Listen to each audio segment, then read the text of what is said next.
Netflix's brand new documentary The Comeback, 2004 Boston Red Sox reveals how the Boston Red Sox ultimately overcame the infamous curse of the Bambino, which is believed to have plagued the baseball team for 86 years.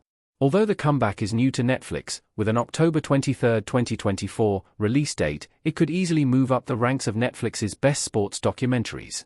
The show's 3 episodes are an exhilarating, in-depth recap of the 2004 MLB events with footage from that year. There have also been a number of documentaries about the 2004 World Series. This includes the well-known 2004 movie Reverse of the Curse of the Bambino, which has previously ranked among the best HBO sports documentaries. With years of developments, reflections, and changes since the event, however, The Comeback sheds a whole new light upon this major event in MLB history and the curse of the Bambino itself. The curse of the Bambino was a superstitious curse applied to the Boston Red Sox between 1918 and 2004. For many Bostonians, this was so much more than a superstition. Babe Ruth smiling wearing a Red Sox uniform in The Comeback. The curse of the Bambino was named for world-renowned baseball legend Babe Ruth, whose nickname was the Great Bambino. One of them, at least, he had several others. Trading Babe Ruth to the Yankees was believed to be the catalyst for the curse that the Red Sox felt they were up against for 86 years.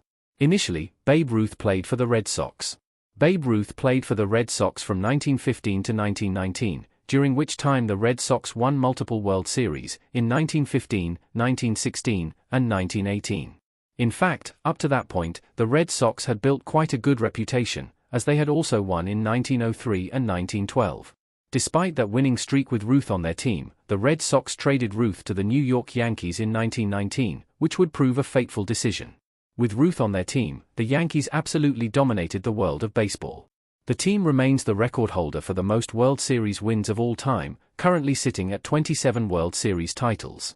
Ruth played for the Yankees from 1920 to 1934, during which time the Yankees won 4 World Series, in 1923, 1927, 1928, and 1932.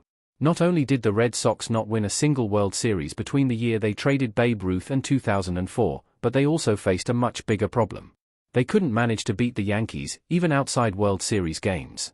Because of these records, the so-called curse of the Bambino, the notion that trading Ruth had cursed the team, came about. For some, this was only a superstition, said sarcastically when the Red Sox lost, but for many in Boston, and beyond, this curse was real. How the curse of the Bambino impacted Boston's approach to the 2004 World Series. The stakes couldn't have been higher for Boston, Indiana 2004. As if the curse of the Bambino wasn't enough of an obstacle on its own, the 2004 World Series that would change the fate of Boston came on the heels of the team's most crushing loss to date.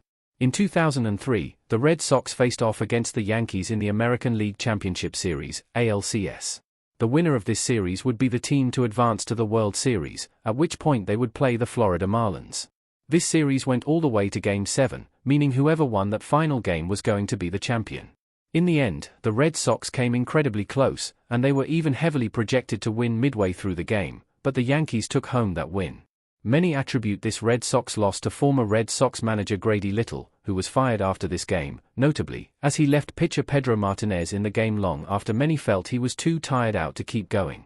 This loss was particularly devastating for the team, and the comeback showed the players back in the locker room, many of them brought to tears. This context and the curse of the Bambino heavily informed how the Red Sox approached their game against the Yankees in 2004, which once again saw the rivals facing off to determine who would advance to the World Series. In a shockingly similar scenario to 2003, the Red Sox and Yankees went all the way to Game 7. This had in fact been a record-breaking outcome, as the Red Sox were the first MLB team to come back from a 3-0 loss record and win the series. They remain the only team to do so.